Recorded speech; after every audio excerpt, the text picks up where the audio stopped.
We are here at the Libertarian Party National Convention. It is absolutely amazing hearing these debates. And today we are honored to be joined by two guests. We have Kash Patel, who will be joining us in the first portion of this show so we can talk about policy, Plan 2024, what's going on in government, and what we'd like to see. And then later on, we'll be joined by President Donald Trump. It is an honor and a privilege to be able to host him. As you can probably assume, he's a very busy guy. So we're only going to be able to have him for about a half an hour, and it's going to be in the later portion of the show. But stick around because I have many questions for him, and I think it's going to be an absolutely amazing conversation. But in the meantime, before we get started, head over to castbrew.com. Click buy our coffee. We've got Appalachian Nights Whole Bean, Rise with Roberto Jr. It looks like we're sold out of Appalachian Nights Whole Bean, but we do have ground. And become a member at timcast.com by clicking Join Us and support the work that we do. As a member, you'll get access to our Discord server where you can hang out with like-minded individuals and check out our members-only call-in show we do Monday through Thursday. We will not be having one tonight. As you can tell, this is a pre-recorded episode.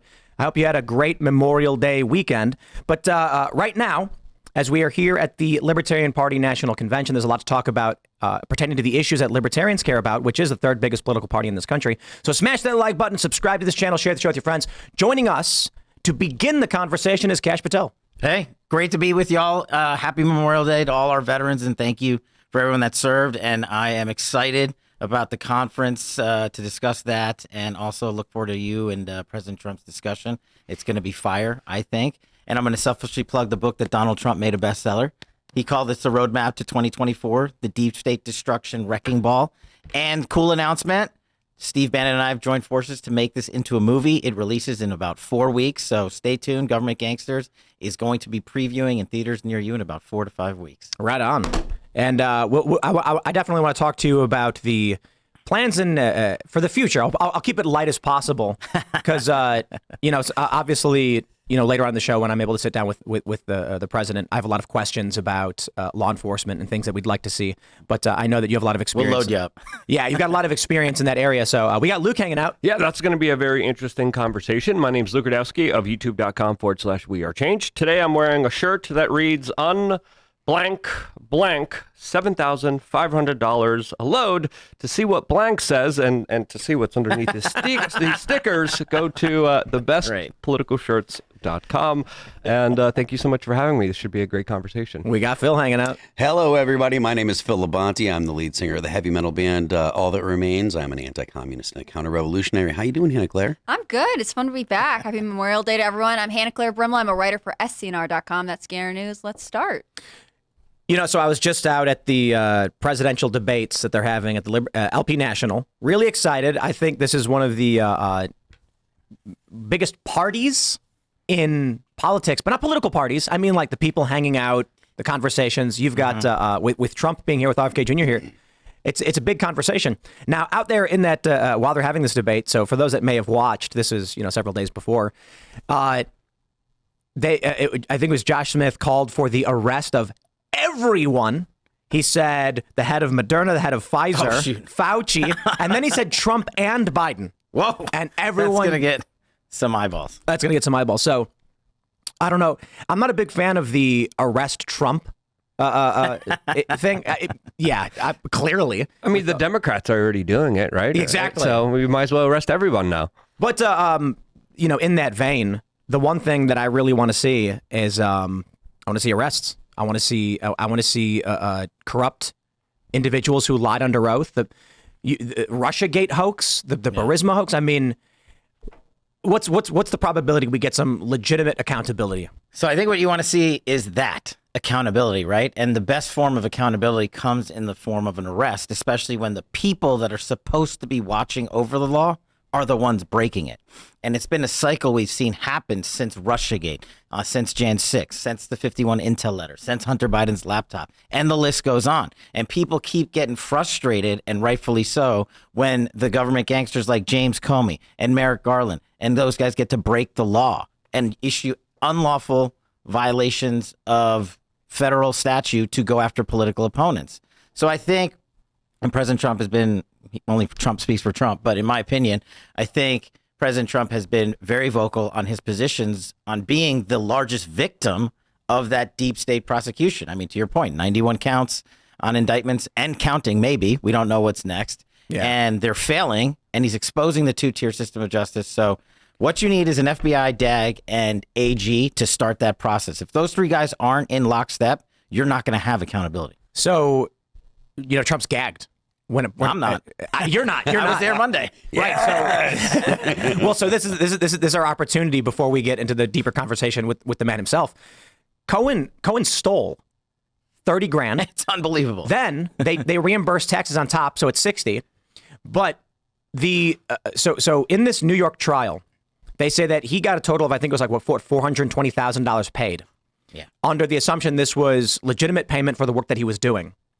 But the defense's argument is that Donald Trump did not know Michael Cohen was paying Stormy Daniels. Cohen took out a home equity loan to pay it himself, told Costello that was the case, then asked for a reimbursement for legal expenses, to which the Trump organization, it was, who was it? Was it Alan? Weisselberg. Weisselberg. What's his name? Weisselberg. Weisselberg. I thought that I didn't want to get it wrong.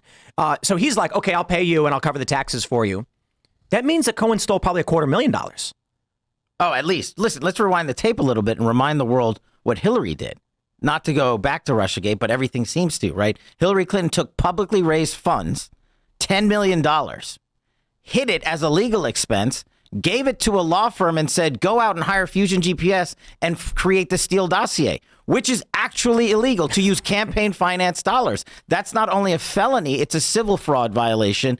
The FBI never charged her. Yeah. In this case versus Trump, right, he used his own money for an actual legal expense. There's nothing illegal about that. Right. But the two-tier system of justice rocks on. Well, this is the hilarious thing. In New York, they said that it's a state law that says you can't corruptly influence an election. So the only reason, like in the event that Trump knew he was actually paying off Stormy Daniels, the only reason that would be illegal is if Trump was doing it to corruptly influence a state election, which he's not, which it's beyond the statute of limitations. So there's nothing here.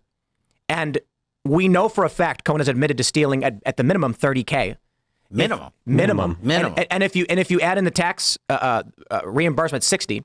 And if we believe the defense, which should be made by prosecutors, right, when they're prosecuting Cohen, it's $250,000. And it's money laundering. So look, I was a public defender and national security prosecutor. I tried 60 jury trials to verdict. When I was watching Michael Cohen last week implode the prosecution's case on the witness stand, I was just completely beside me. He was an awful witness. He was so He bad. literally, as you said, for the first time that I've heard, admitted to 6 more felonies that the DOJ, the District Attorney's Office, and the Southern District of New York all knew about for 4 years, and none of them prosecuted him for any of it. I got a question for you. You're a prosecutor. Yeah. Have you ever attempted to get a felony suspect to flip to get a misdemeanor? It's unheard of. But as if that wasn't bad enough, the defense calls one witness, Bob Costello. I've never seen stuff like this in a courtroom. He goes out and exonerates the defendant. And as you said, the prosecution knew that information. They knew that. They should never brought this case. He literally said, Michael Cohen came to me, Bob Costello, as his attorney and said 10 times, I have absolutely nothing on Donald Trump. That's what Michael Cohen told the DOJ, the FBI, the District Attorney's Office, and everyone, as it relates specifically to the Stormy Daniels matter. And then you know what the judge did? He kicked us all out of the courtroom. He literally kicked the entire courtroom out. I've never seen anything like this. The media went nuts. I mean, bonkers. They were screaming at each other. The cops in the courtroom didn't know what to do. Wasn't Dershowitz there? And he said it was the craziest moment that he has ever witnessed in his whole legal career. Oh, man. It was, Alan and I were like, and obviously he's one of the brightest. And this is the guy who represented, didn't he work with OJ? And he was Epstein? OJ's lawyer. And like, Epstein's lawyer. This guy's and this is the wildest thing that he saw in court? In 60 years. And the judge, you should have seen what happened behind closed doors. We got to stay. And the judge was basically scolding Costello, saying, Don't you can't stare me down. And Costello, who I would remind you is a former federal prosecutor, one of the head guys at the Southern District of New York, a career defense attorney. He was just looking at the judge like, WTF, dude? Like, what are you saying? Right? Because if the judge is like, you're staring me down, and he's like, no, I'm not. He's like, you're arguing with me. It was hilarious. Like, normally you object, and then there's a basis for the objection, and then the judge like ponders it. In this case, the prosecutors just stopped objecting. The judge just said, sustained. I've never seen anything. I was like, wow. Where's the object? Like, you couldn't get an answer out, which is why Bob Costello was like, do you want me to answer this, or do you want them to prosecute me for lying under oath because you, the judge, won't let me answer the question? Yep. And that's what he wanted. I think what they do want is they want to send a message to any witnesses that they'll just claim it was a lie under oath. They will go after you for perjury no matter what. I mean, you look at Peter Navarro. You look at, they will get you to testify, and this is why I think it's imperative that Bannon resist this stuff. His trial's next Because in front of this judge. This is what we saw with Flynn. They basically play this game where they'll ask you a question that if you misremember, it's a lie instead of I don't know. Like it could be something as innocuous as they need it to be. What did you have for breakfast? What did I have? Did I have scrambled eggs? Yeah. You had over easy, you son of a... No, your point is spot on. Everybody's like, Donald Trump's got to testify. Donald Trump's got to testify. And in a normal constitutional courtroom where he has that right to do so and not be in fear of being baselessly prosecuted, the reason, and I'm not speaking for him, but I would opine legally, is that I wouldn't put Donald Trump on the witness stand because they'll ask him one question about something he did in his past, and they'll say, you lied, we're prosecuting you for that. You lied, we're prosecuting you for that. You know what they're going to do?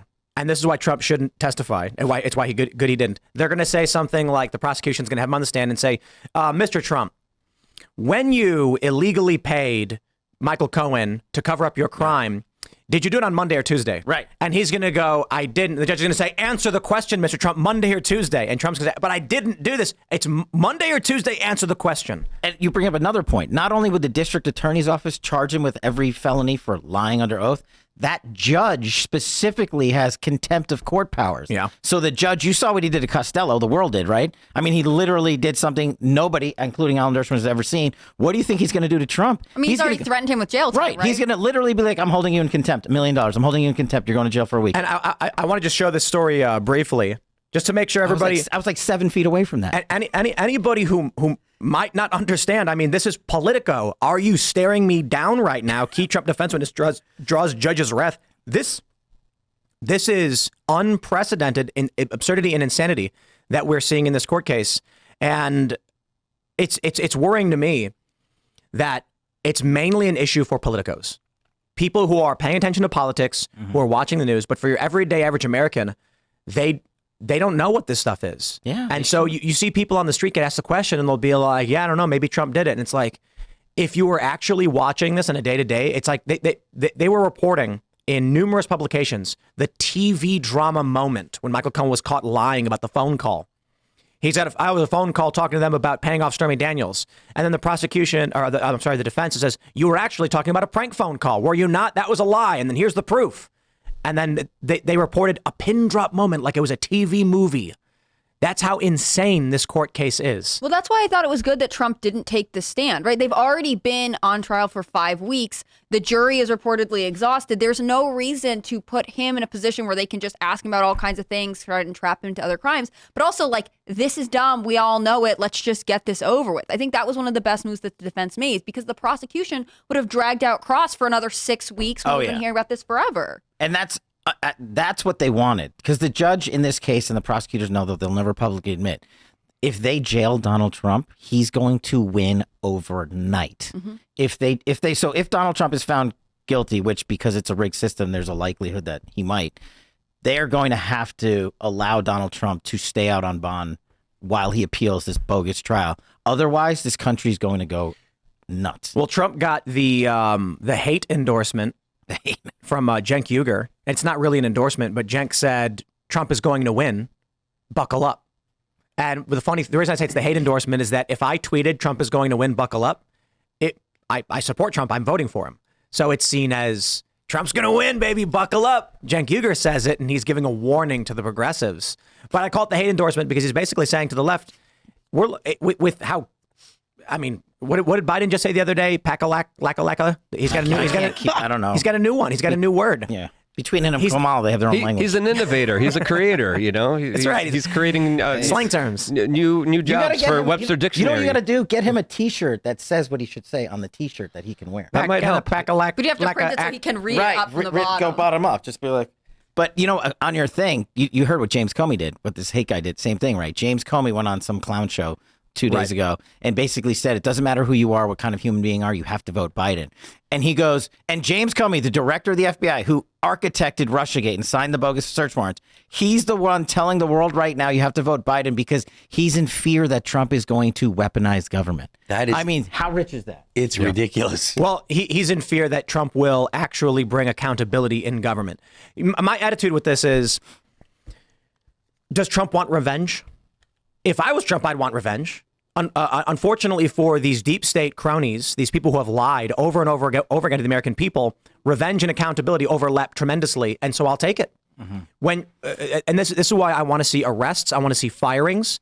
I think anybody who was party to the general corruption, to the Russiagate stuff, these intelligence agencies, they should be asked to resign at the lowest level, fired at the higher level, criminally prosecuted at the corrupt level. What I mean to say is those who were corrupt should be in jail. Those that knew what was going on and helped facilitate but wasn't really party to the worst ongoings, terminated immediately. And those who are just underneath them and maybe filing the paperwork, I'm going to ask for your resignation peacefully. You need to get out of here. Yeah, look, can I add a couple of things to that I've recommended to President Trump, and whether he'll do it or not is up to him, obviously. But immediately you revoke forever everyone's security clearance. That everyone's security clearance that ever participated in an illegal act that was not prosecuted. Everybody that signed the 51 Intel letter, I'm talking 3 secretaries of defense and CIA and NSA, deputies and everybody. Because what the world doesn't understand is those swamp monkeys rely on that security clearance to go out and get their $10 million payday in the defense industrial complex. And do you know who is the sole arbiter of security clearances? The President of the United States. But this is why. And you pull it. Forever, though. So- So they can't make their way back. I mean, that's the big issue. This is one of the reasons why they're saying vote Biden. But I think more importantly is they probably go home every night and start sweating, lying awake late at night thinking, if Trump wins, I go to jail. Maybe if Trump wins, maybe I go to jail. But if Trump wins, I lose my bankroll. That's what they're fearing the most. All these people come in and out. It's not a Republican or Democratic thing. The Rod Rosensteins of the world, the Gina Haspels of the world. All of these people are making money off of breaking the law and using it to weaponize it against Donald Trump. And their fear is that since they've become famous, James Comey, on a certain side of the country with certain political beliefs, their fear is their cash ATM is going to be turned off. And then they'll get prosecuted. Now, what about the next tier beyond his criminal prosecutions is Schedule F and terminations across the board? Yeah. We're here at the Libertarian Party National Convention, and if Trump goes out there and says, "I'm gonna fire them all," the whole crowd just cheers, erupts. Look, here's the thing. When I was his deputy for DNI, or when I was running DOD for him, people think it's a myth. They're like, you can't fire government employees. I'm like, why not? What? Well, it's a tradition. What? It's a terrible tradition. It's We keep like up our traditions all the time. I was Let's like, get it's rid like of the this one. DOJ telling me it's a tradition not to prosecute So I'm a presidents during progressive in presidential this interview, issue. except Donald Trump. Right. Yeah. So we fired a ton of people. We eliminated a lot of waste. Nobody said anything. And also, if these people are in violation of internal regulations, which a ton of them have already admitted to during the Biden administration, by going public, by breaking regs, you can fire them. So while you don't need to fire everybody, you could fire a ton of people, and You the could next fire everybody, though. but you Feels could. like, well, but We need some. There's 95%. a lot of good guys left in. I'm telling you, there's still a lot of good folks left in there. Right. They're waiting. I say the best government is no government, but that's my own personal opinion. But there's so a myth I'm that biased. there's a myth that people are like, oh, who's doing the books? The employee books or whatever. We need 4,000 employees to be appointed when Trump goes in. I was like, where'd you get this 4,000 number? Like, well, every president has said we need 4,000. Why do we need 4,000? Why not? Give me 500 good guys. Yeah. The other 3,500 are the people causing the problems that you end up putting in government. They end up being people like Fiona Hill or John Bolton or Mike Pompeo or Mark Esper or Gina Haspel or Rod Rosenstein. I mean, the list goes on. Like, you don't need them all. You know what it is? The way I describe this government program stuff is our nation gets a wound. We get a cut on our arm, so we put a bandage over it. What you should do is eventually rip the bandage off, clean it, and see if it's healed. Instead, what we do is we slap another bandage over it, then another bandage over it. These government bureaucrats are basically the only answer government seems to have. Well, I should say 99% of the time, because there are good people like Ron Paul. He was in Congress, he was in government. I get that, but typically it's who can we hire and how much more can we spend. Sometimes the problem is the spending and is the hiring. It's the person who works in a bureaucratic office who's like, I don't want to lose my job. And so there are perverse incentives to create issues or maintain issues so they don't lose their job. And that right now, I think, is largely with Donald Trump is obviously the right choice for this country right now. And I'm talking about the number one issue for the American people, and that's economics. The second issue that actually rivals the first is immigration. Well, everyone trusts Donald Trump on those two issues. If you want to get into culture war issues on abortion and other things, that's totally fine. We can have that argument. But for the American people right now, they're concerned primarily about, are we going to get the economy going good? And the issue is, for the people who are bureaucrats in government, the economy goes south for them when Trump comes in and they get fired for being bad at their jobs.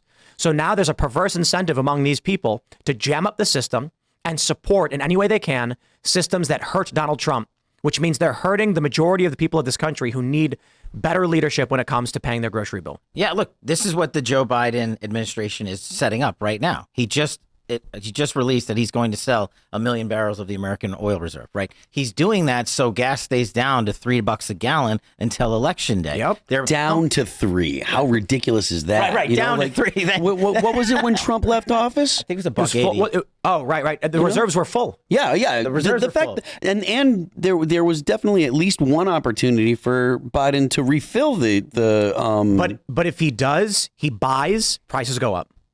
He is attempting to rip off the American safety net, the American reserve, because he's trying to manipulate the market to try and stay in. And he'll say, look at gas prices under me. Yeah. They're going down. Well, he's doing that with the student loan forgiveness program as well, giving away money that this is not hilarious. rightfully his as So well. I'm still paying off my law school debt because I told the Biden administration, F you, I signed an agreement. I'm going to pay it off. Really? And they sent me an email saying, oh, you've qualified yet again for the student loan forgiveness boondoggle.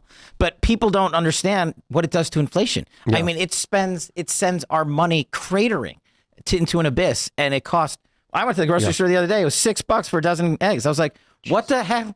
Like peanut butter was like $4 a jar. A loaf of bread was like $4, and I'm losing. So the other day, this is important for everybody. I asked ChatGPT to give me a diet plan. It told me to eat peanut butter and banana, and so I said, "Can someone run out and grab me some peanut butter?" It was $4.60 for a small thing of peanut butter. It's ridiculous. How is a family of 4? I grew up eating peanut butter and jelly sandwiches at lunch. That's what my family could afford. How's a family affording that? They can't. With That's gas. the problem. They can't do anything, and this is why the Biden administration is trying to offer them all these other things, right? Free things, student loan forgiveness. But it's also with student loan, they tried to roll out the FAFSA. They changed all the questions. They're like, it's 100's too many. It's hard for minority families to figure this out. And then they roll this out like, we're the saviors of you. And then it's all botched. All of these kids are saying, like, I don't think I can enroll in college because you told me I had aid. Now I don't have aid. Like, even the things they think they've got a stranglehold grip on, being like, we're the best at getting people to college, they mess it up constantly. Like, not only are they lying to you, but they're incompetent. You can't just continue down this path for another 4 years. When Donald Trump was running to be president a few years ago, he was running on auditing the U.S. Federal Reserve System. Right. And I remember hearing about that, and that got my interest in him specifically. When he was president, he wasn't able to achieve that. He did increase the national debt. He did spend a lot of money. Do you think he learned his lesson from his last administration with how much money he spent? Because I haven't seen any kind of rhetoric. And overall, I do think he's going to be better for the economy than Biden. That's clearly the situation, especially with the more kind of populistic policies that he's pushing. But will there be less spending and will there be kind of a change to the previous policies that did increase the debt? Yeah, I mean, I think what you saw was Donald Trump spent in areas that weren't spent on before, that needed to be spent on to do things like build a border wall. But he also went overseas and took our money back. And I think you'll see a big windfall from going over to tariffing the Chinese and the CCP, or going to NATO and saying you're spending your money, and we, America, are not. And things like the UN need to get slashed in terms of funding and all these things. But didn't Biden say that a tariff on the Chinese was a tax on the American people? Right. Just a couple years later, he then implemented tariffs. Yep. Just a couple days ago, he did. Is that what it was? Yeah, he a couple years ago. after he said, so Trump does this. He says he's just taxing the American people. that's right. A few years later, he's like, I'm going to put tariffs in place. It's the ultimate hypocrisy, right? Whether it's the gasoline thing or the food price thing or the student loan thing. Remember his, I think it was one of his State of the Union addresses, was literally it was like a Trump speech. it was, I think, 2 years ago. He got heavily criticized for literally just saying a bunch of Trump talking points, and people were like, he's just lifting this. Yeah, this is 1 week ago from the White House. President Biden takes action to protect American workers and business from Chinese unfair trade practices. And I remember when Trump did it, the mainstream media lit him up for it. What do you mean you're going to tariff goods from?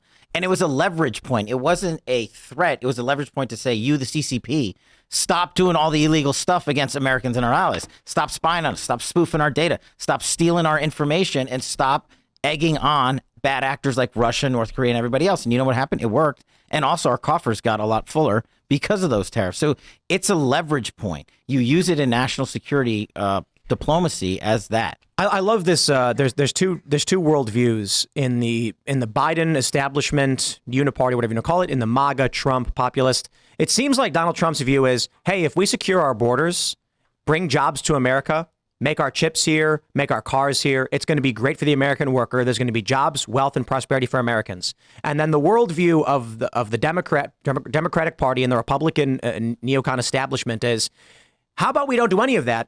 We build military bases all over the world, go to war with foreign countries, dictate where we build oil pipelines, and our foreign conquest will just give us the rights over the petrodollar, et cetera, and then we'll artificially inflate the currency and et cetera, et cetera.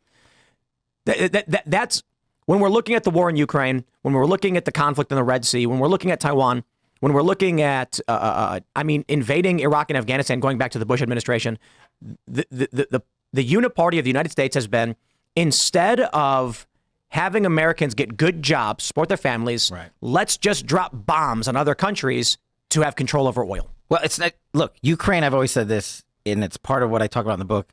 The defense industrial complex does a lot of good, but they are the most evil empire that owns all of Washington, D.C. and this uniparty that you talk about. War is great for them. War is the best thing for them and everyone they own in Washington and everyone they're going to give a job to. I'll give you an example. When we fired Mark Esper out of the Trump administration for not following the lawful commands of the commander-in-chief, you know what he did? He went and got a $12 million payday at Raytheon. Okay, so they're just lying in wait. In the Ukraine, right, we have given the Ukraine, if we were to stop as the United States government and just stop and make surface-to-air missiles for the next 7 years, that gets America's stockpiles back to neutral. So if someone attacked us right now, we don't have it, and we can't print it, and we can't make it. But the defense industrial complex knows I've got billing for the next 20 years. It doesn't matter if there's a Republican or Democrat in there. And so that's why the Ukraine's the modern day Afghanistan. Mm-hmm. And that's why these people are like, you got to print money, you got to print money, you got to print money. And it doesn't matter if they're Republican or Democrats because they're owned by the DOD industrial complex. And that thing needs to be slashed. Yeah. Big time. Yeah, no. I actually described Ukraine as the Afghanistan of Europe because there's a lot of parallels there. There's always a lot of conflict there. And as soon as the Afghanistan was over, it was like the regime needed another war to justify a lot of their kind of more nefarious secret black ops activities. And now we have the Ukraine war, which is kind of propped up. But Donald Trump did spend a lot on the military. And according to Mike Johnson, it was essentially Donald Trump that recently helped pass this larger Ukraine military spending bill, essentially making it a larger loan component. Trump was kind of bragging about this a little bit as well. A lot of people saw this as something that raised a lot of questions about what his kind of politicking behind the scenes is. What did you make of that kind of larger move, since Mike Johnson and Lindsey Graham are kind of congratulating him on allowing Ukraine to now have $60 billion from us? So look, from a political standpoint, Trump's in an almost impossible position. He's trying to win the presidency, and he's also trying so the Republicans don't lose the House.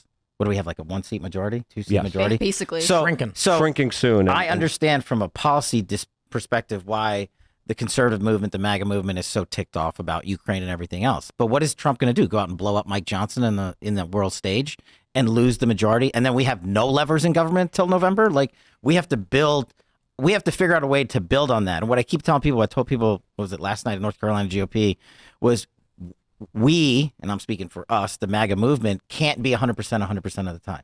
Like, there's going to have to be a give and take. And I do think there's probably a lot of fear with, if the Republicans do lose the House majority, that thin line, Democrats are going to go nuclear against Trump right now.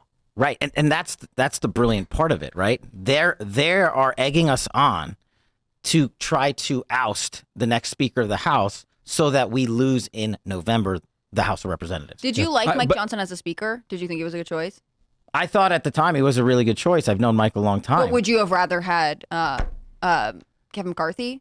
No, absolutely not. Jim Jordan. Yeah, for me politically, Jim Jordan That would have is been great. an interesting choice. I think but, Jim Jordan would be the best in that position. yeah. But politically speaking, though, if the funding wouldn't have happened for Ukraine, the whole conflict would have blown up in the Democrats' face, and everyone would be pointing the fingers at the Democrats, at Joe Biden for failing and creating another Afghanistan. They would. And then Trump would have that larger political victory, being like, look at these guys, look at the mess that they caused in Ukraine, look how they screwed these people over. We didn't give them an inch here. They're the ones that prolonged this war. They're the ones that made it that much longer instead of just kind of capitulating a little bit. I thought politically that would be the more advantageous move to make. I mean, I'm sure there's a few different ways to have sliced it, but like we keep getting Republican rhinos, and I forget the guy's name in upstate New York, who like literally resigned the day before there could be another special election to backfill that seat on purpose. Mm-hmm. So he's thinking like three-dimensional chess. I got to counter that, and the next person that might think to do that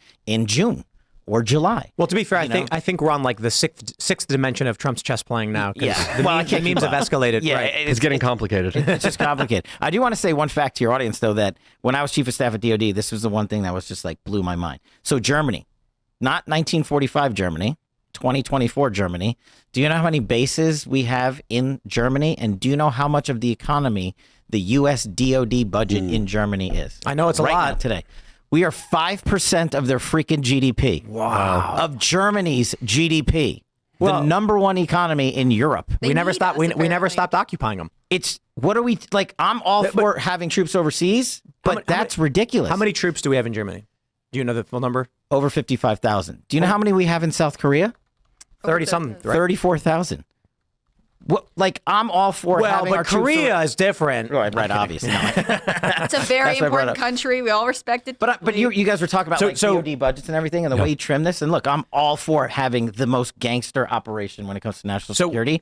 But we got to trim. Bring them home. I just Bring the Googled- troops Cash. home. That's what Rand All right. Paul ran on, and that's why he was able to get Here's- more support from the military than any other presidential candidate when he ran. I just Googled it. This is from February 2nd, 2024.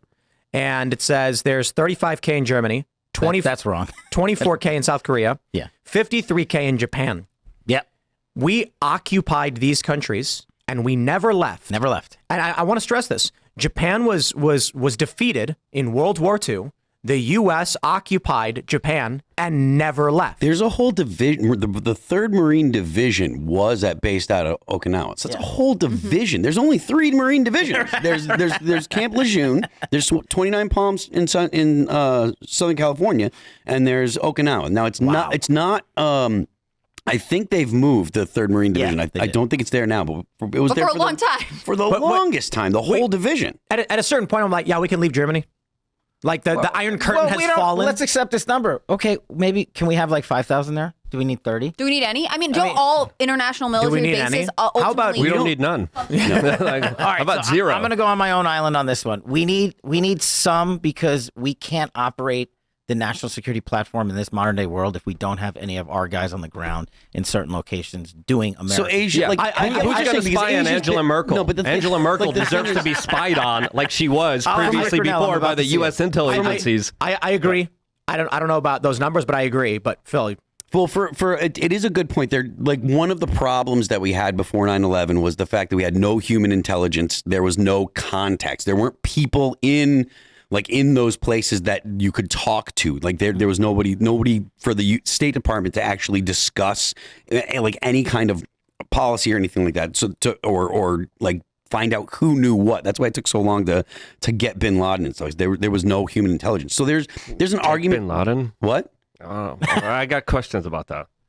You yell? You want to talk Neptune's We- Spear? well, we don't Let's have to- go. we Let's don't go down have the to- rabbit hole. I'm all in on it. They just changed the story 5 times, and he was on Sick. kidney so dialysis. anyways, the there is an argument that there is a use for the military to have some kind of context, but you don't need to have the full U.S. military in military bases with the amount of air power that the U.S. has with the capabilities of the Navy and stuff that we have. We can reach most places. I understand, inside Asia's really Asia's a big continent. I get that there are limitations, but still, we don't need to have military bases all over the world. Can I just ask a question real quick? What? How many foreign military bases are there in the United States? None. I mean, unless you count Why the Chinese FBI or the Chinese The Chinese police stations. Yeah, those. Don't forget those and the farmland they're buying in North Dakota or maybe. wherever else. Right. But outside of that. It's insane. I'm looking like we got troops in Italy.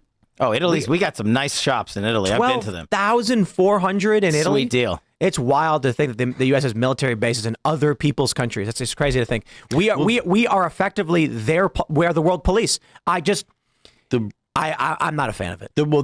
I agree with you, and we should stop it. But there is at least it makes sense to address the reason why, which is nuclear non-proliferation. The point was to deter other countries from developing nuclear weapons, and we're not in that world anymore. And I get it, and we need to stop thinking like the Cold War. But at the very least, to talk about why, so that way the people that are listening understand why. Because most people don't think of things in a Cold War mentality nowadays anymore, or they're unfamiliar with it. So to just say, oh, the U.S. military is in a bunch of bases around the world, people don't know what the thought process was, and they don't understand why. And they don't understand that the point was to not have every country get nuclear weapons and therefore increase the chances of nuclear war. You know. Oh, your mic's off. Your mic's off. Yeah. Serge. Surge. I feel like I'm being oppressed as a woman. I Yeah. just have to say it. And I'm just kidding. So where do we actually need bases? Like, why are we in Germany? Do we actually need to be there? What's critical for national defense? So we need them all over the world. We just don't need Well, as many, so and we where? don't need. Where do we need them? Well, they're in Germany because of the larger No, but policies where against do we Russia. need Yeah, them? I mean, we keep them in places like Japan, Korea, Germany. We keep them in spots in the And then Middle which ones East. do you close down? It's just a selection process. Like I'm not going to go out there and say you close down Germany. We need some bases there. But We which need- ones do we close, though? You can't close. That's where I'm on my own island. You can't close the entire operation. So of you any want to one cut place. you want to cut it, but also you can't close them? How do you? Yeah, how cut do you- it. Yeah, you. You just reduce them? Yeah. I feel like that you should just close some of them. Do you really need all of them? Oh, you're saying every base? No, there's tons you can close, but you can't close any one country. Is what I'm saying, right? But Like you can't be like Japan. We're gone. Like that. but we could. That's my opinion. I don't think you could do that, but you can close a lot of them Yeah. and shut them down and save a ton of taxpayer money. I mean, this is a collision course that people say, "Oh, now you're anti-military." I'm like, okay, that's funny. Yeah. But what Congress needs to do is come in and stop the government growth of these agencies. They go to Congress every year, and I've worked on the Hill, and they say, "Oh, we're doing so well, we need 1,000 more billets, 1,000 more employees." And every year over the last 50 years, this is how this growth has happened in DOD land, in Intel land, in whatever. And Oh, wow. you needed to pare back. I didn't know we had an Air Force base here. Where are we? Where is this? Ilha Terceria? It's our vacation spot, you know? Yeah. But Oh, just the Azores. The Azores. Oh yeah. That's dude. You got to see like Diego this out. Garcia and just Here's all these today's military showing military bases for Europe and Asia. So we have nothing in France. We got a lot in Germany. This makes sense. And then let's head over to the Pacific, and we can pull up every single. and then there's also Guam as well. Yeah. Of course. Oh, we got a Coast Guard base. Is that Guam? That doesn't Coast Guard base. at That way Guam. you have a place to get a tan. That you doesn't know? look nearly as Not being dramatic as I specific, remember it looking last time I looked at all the U.S. military bases. But when you look at the military Yeah, industrial there you go. complex, it's not just bases that are kind of key issues of concern. They have the American taxpayer in a stranglehold. There's so much pork. There's so much waste. When we look at when we look at what Halliburton did to the American soldiers in Iraq under the leadership of Dick Cheney, it is absolutely criminal what they did to our American U.S. soldiers. The military industrial complex with their blank contracts are literally ripping off the American taxpayer, screwing over the U.S. military, and we are paying them top dollar for what when we're finding out that a lot of the times they rip us off. So just giving them a blank check, I think this is one of the key issues that I think Donald Trump absolutely needs to address since under his administration he was expanding the military. There needs to be larger accountability. There needs to be larger people coming in and being like, hey, stop ripping off the American taxpayer. We had enough. Stop wasting our money. Well, the good news is the Space Force is only in the U.S. Dude, the Space Force is awesome. Were you sad it didn't Awesome how? get What moved are to they working Alabama? on? What's that? Space Force was the one that they were putting in Colorado. Then there was a push to put it in Alabama. It's in space. We actually put it in Alabama under President Trump President because Trump. it's a strategic move. But this is something the Biden administration moved it out, reversed. or They what? moved it back to Colorado. So basically, it's another defense industrial complex land grab, right? We wanted it in a strategic location for reasons that Space Force needed to be in a geographic location that's not Colorado. And Alabama came up and it was good. It was viable and it was a good option. It was a good pick. And then they came in and said, nope, We're not spending money there. We're spending money in Which is the Colorado. opposite of what they did before with the wildlife services, right? We're supposed to have a headquarters in Colorado, and then Biden was like, no, they should be in D.C. with the rest of us. Right, exactly. We're not a bureaucratic state. I want to give a shout out to the Space Force because it really helps exemplify what we were up against politically. When Space Force was announced, there was an image someone posted wearing their uniform, and it was green. And then all of these liberals online started making fun of the Space Force, saying, why are they wearing jungle camo if they're Space Force? And then someone actually made a spacesuit that looked like outer space with stars. And it's like a holy crap moment because you're like, these people were legitimately serious in making fun of Trump and the Trump administration because Space Force personnel were wearing ground-based camouflage.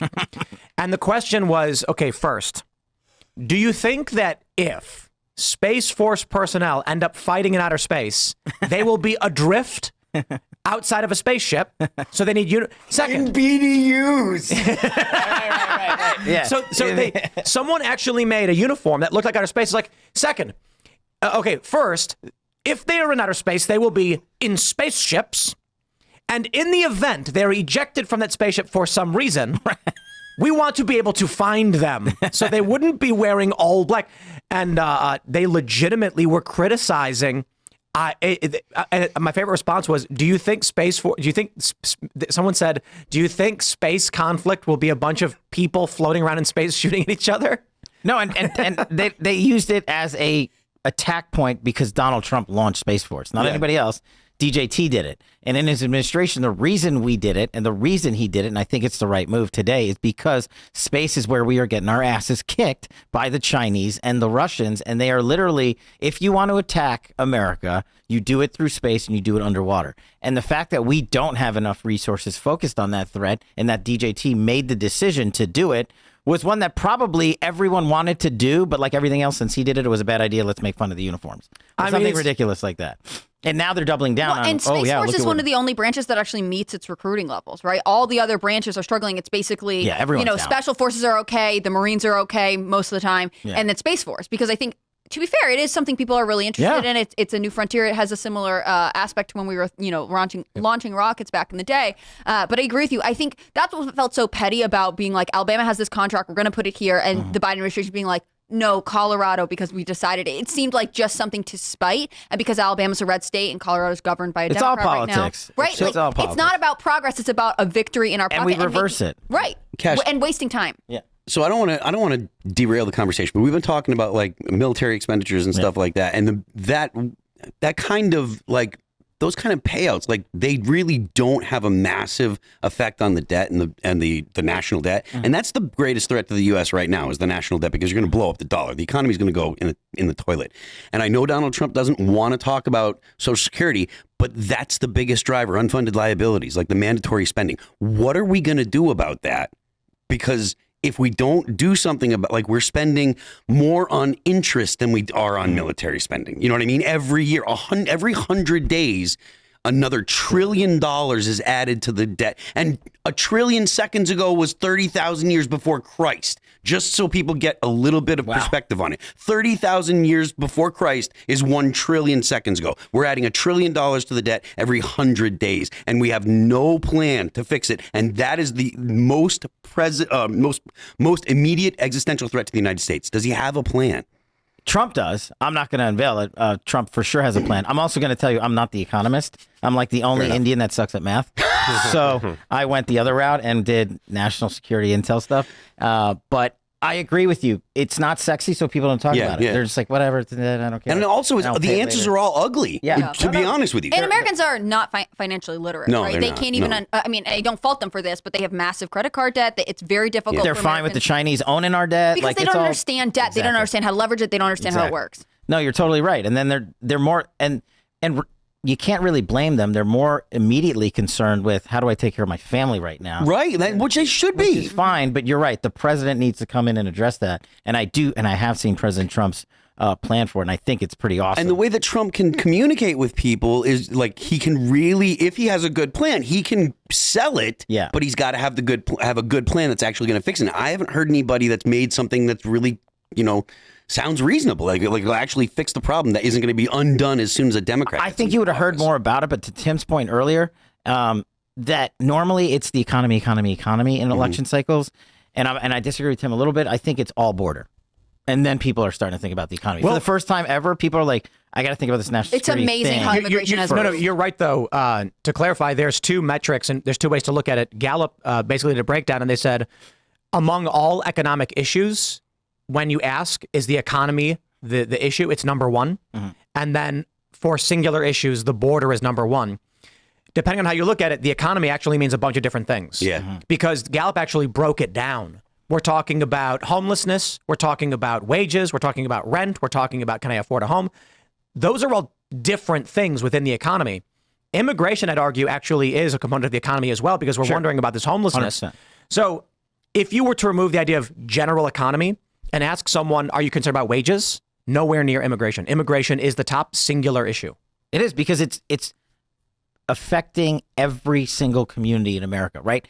They pulled the Band-Aid off 3 years ago, and they said, the Biden administration said, there's no invasion, there's no national security crisis down there, and the mainstream media lied for 2 years. And now that it has literally flooded the country, and Americans are unfortunately seeing its tragic impact. For instance, CCP fentanyl killed 100,000 people last year. 100,000. That in and of itself is a national crisis. The FBI director and the DHS secretary came out to Congress 3 months ago and said, we caught at least 24 known foreign terrorists, and we let them go, and we don't know where they are today, which means they don't know the real number.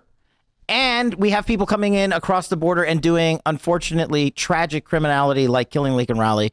And in my hometown in Vegas, 2 guys got murdered, just literally walking down the street by an illegal alien. Elderly women are getting raped. This happened in West Virginia. Yeah. It's huge news because crime in West Virginia is slightly above half of the national average, meaning it's like 56% of the national average. You expect to be safe.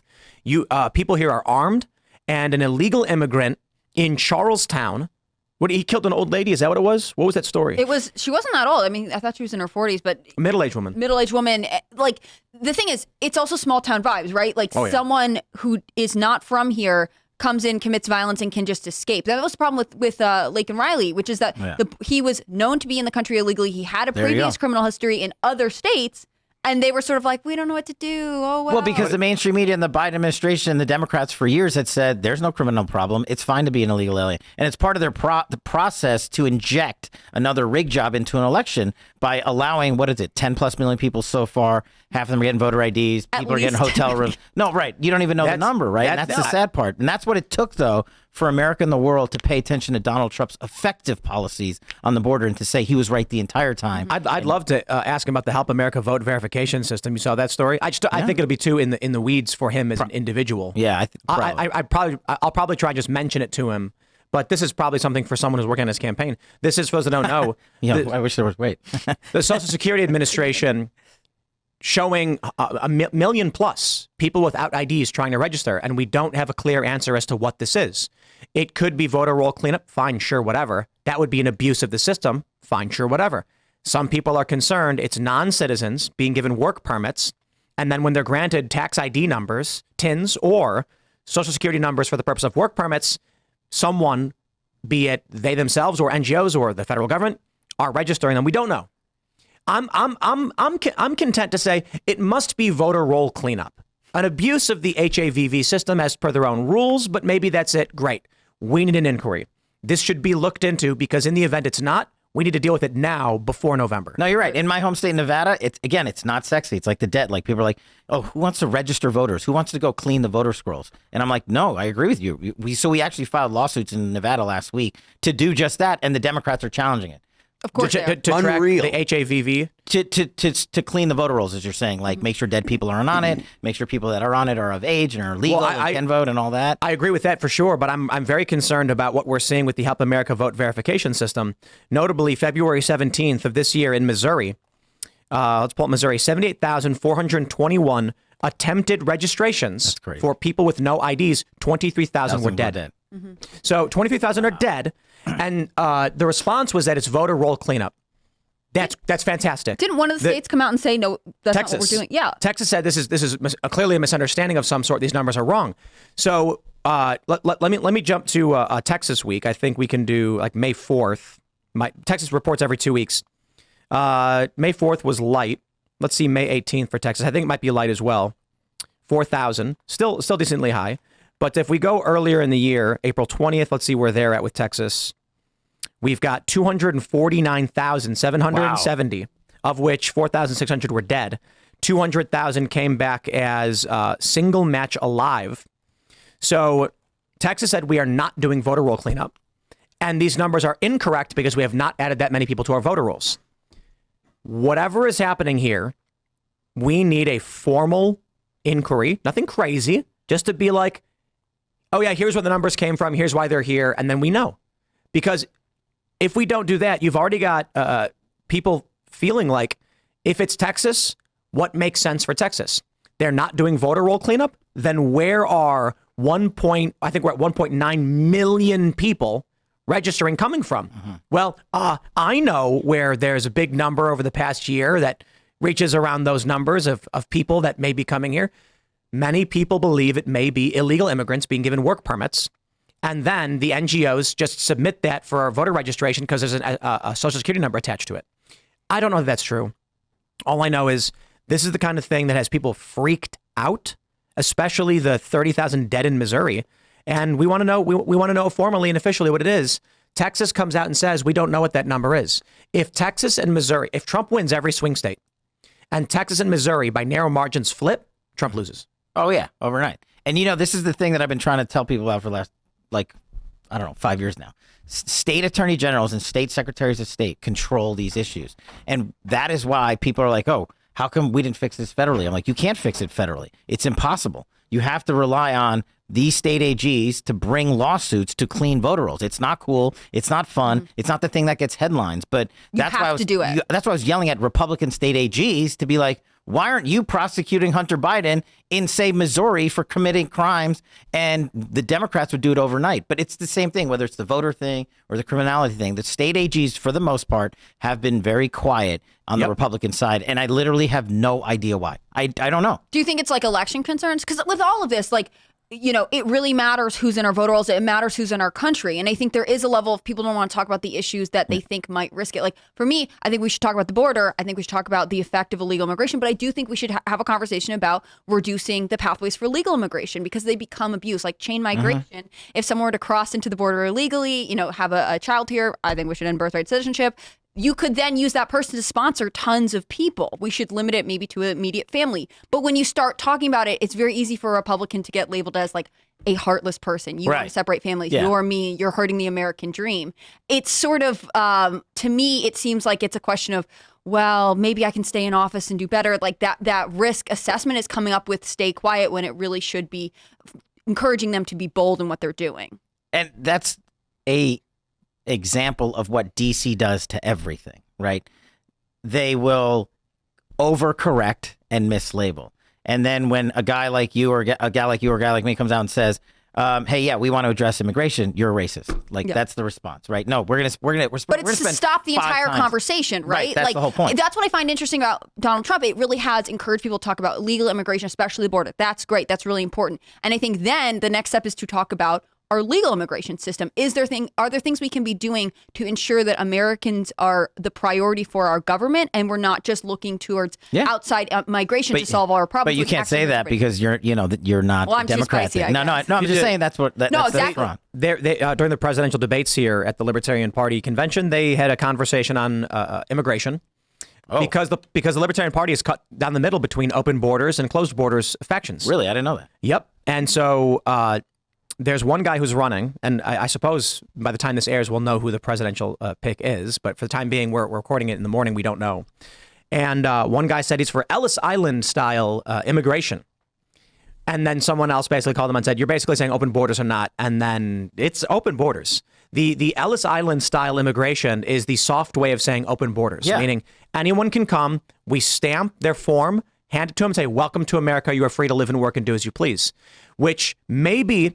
you go back. Here's the funny thing. Half the Libertarian Party supports that? I don't know if half or like, but it's been a long-running debate. Yes, the open borders versus closed borders factions. Really? I didn't know that. Yeah. So, but the Mises Caucus won, and I believe Mises Caucus is closed borders, right? Yes. Yeah.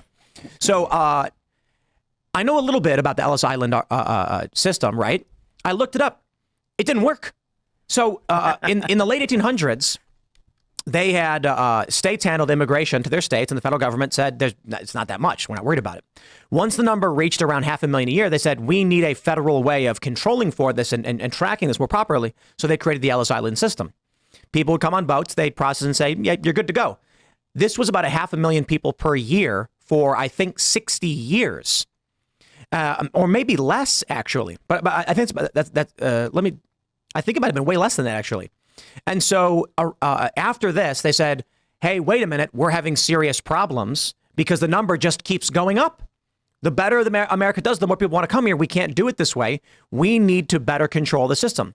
Going back in time to the way we did at Ellis Island does not account for the fact that you've got, at any given moment, 20 plus million who want to come here. And so I was actually talking to a libertarian guy, and I was like, I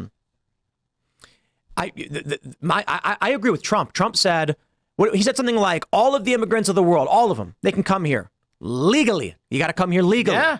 Legally means there will be a set number. It'll be restricted. There will be assistance with integration. But there are people here at the party who think, stamp them, come on in. Here's your ID. I can't believe that. That just blows my mind. This is what they're doing now. This is literally the Biden administration's plan. It's the rubber stamp, welcome to America. And you've got the black community in Chicago saying, and I quote, we are being replaced.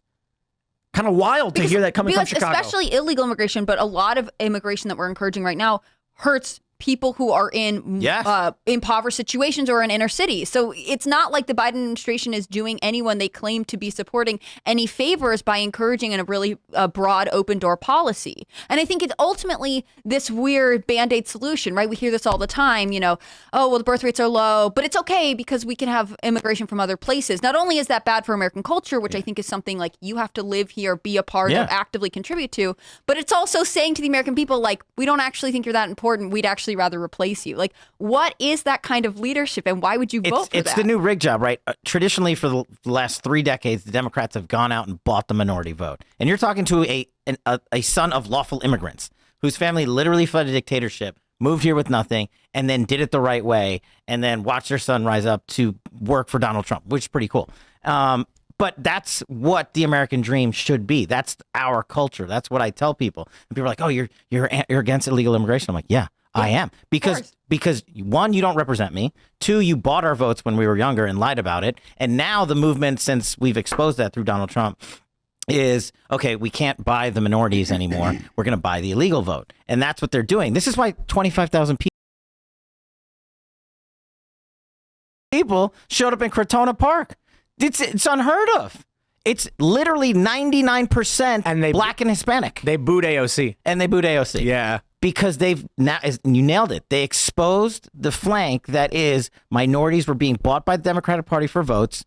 Now they've done nothing for them. Crime is surging. And now the Democrats are replacing the minorities with illegals, not just in terms of jobs, but because they need votes, because the minorities are now no longer voting for Democrats. They're all voting for DJT. They want a subservient, compliant voter class. And I think that's horrendous. This is something that we should completely be opposed to and expose for what it is, right? 100%. Yep. Well, they're taking away their social services as well, which has a lot of people in the black community kind of asking the question, why don't you kind of care about me? But it seems like every 4 years they're like, hey, we'll pander to you here just for your vote. And they keep giving it to them. Here's the best part about this. Every 4 years, the reparations question comes up. The Democrats say, why are we getting reparations? And whenever they win power, literally it goes nowhere. It's pandering and manipulation. But now, not only are they not promising reparations, they're going to the inverse. And you got a viral video where a black man walks up to his community center, which is full of illegal immigrants, and he's screaming at the police, why have you taken our community center away from us? Democrats now are basically saying, we're done pandering to you. Now we're throwing it right in your face. We don't care about you anymore. Yeah. That's crazy. They say that Donald Trump is going to get, what's he polling at 23% in the black community? If that's true, we heard this in 2020. Right. If it's true, the estimates are that the Democrats cannot win if their support ever drops below 80%.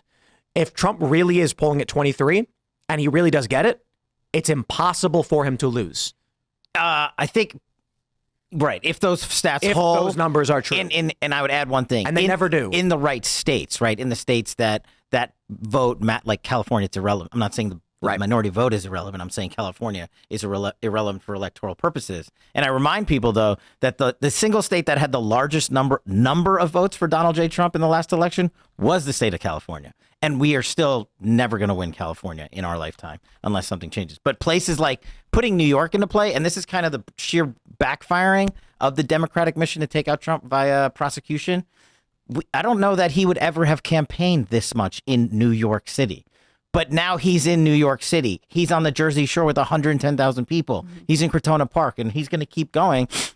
And he figured out a way to say, oh, you're going to gag me? Okay, well, I'm just going to campaign from the courtroom with my surrogates, and then I'm going to take this show on the road in New York. And it's unbelievable. With all the media made attention. fun of him for that. They were saying, Your mic cut out. oh my gosh, Yeah. I don't know. Oh, I got to keep my hands off the table. The mainstream media, No one's they going to show fun of up. him this. They were like, oh, he's having this rally because he thought he'd be in court, but now, whatever. It's like they can't acknowledge that he's doing something Democrats should have done, which is go to the Bronx, right? Like the Democrats take the Bronx for granted. They think you're going to vote for us no matter what. We don't need to be here. Wasn't it Roger Stone? I saw this tweet from him that was like, the last Republican to come here was Ronald Reagan, and he won. Like 84, yeah. Isn't that important? Shouldn't we acknowledge that there is diversity of thought there instead of just treating them like the Democrats do and being like, well, you're in the bag and there's nothing you can do about it? Yeah, so to add on to your guys' point, like if the minority and the black vote comes through for Donald Trump in places like that, like if he takes New York, game over. Like New York and New Jersey, like the electoral map just exploded against the Democrats, and they can win California all day long, and the rest of the swing states don't even matter because the number of electoral votes in New York. And so I think, but you're seeing it metastasize. The same thing's happening in Minnesota and Michigan. And this is why Joe Biden, again, is pandering to the pro-Hamas movement overseas. A foreign terrorist organization is being propped up by this administration to purchase votes in Arab-rich Michigan and Minnesota. But you're seeing it backfire there, too. This is why Donald Trump is going out to Michigan and Minnesota, to the minority communities. It's basically the Bronx over there for that specific style of minority, and he's winning them over because he's exposing the exact same thing. He's like, the Democrats are coming here and been coming here to buy your vote. Is your life better right now? Are your communities safe? How's your kids' housing and education going? And do you feel like you can have a future in this country? And the minorities are saying, wait a second, we were actually maybe better off where we came from for the first time in like forever. Yeah. It's crazy. I think this is the big cultural shift that I think especially progressive media didn't want to ever come to, right? They never wanted to acknowledge that they were just paying lip service to things that they said. Whereas like you have a strong cultural understanding of like what it means to be American, especially like, your parents came here a lot. My parents are immigrants. I know Luke can talk to about this too. Like when you are like, I believe in the system, I'm going to uproot my life, I'm going to leave something behind because I believe there's something better, and you work for it, it's very, very different than being told, like, don't worry, we'll just give it to you and your life will get better. And I think that mentality is, it shows such a difference between the right and left in this country. And I think it's ultimately obvious to everyone that one is not sustainable and it's not moving you forward. Here's a wild thought experiment, right?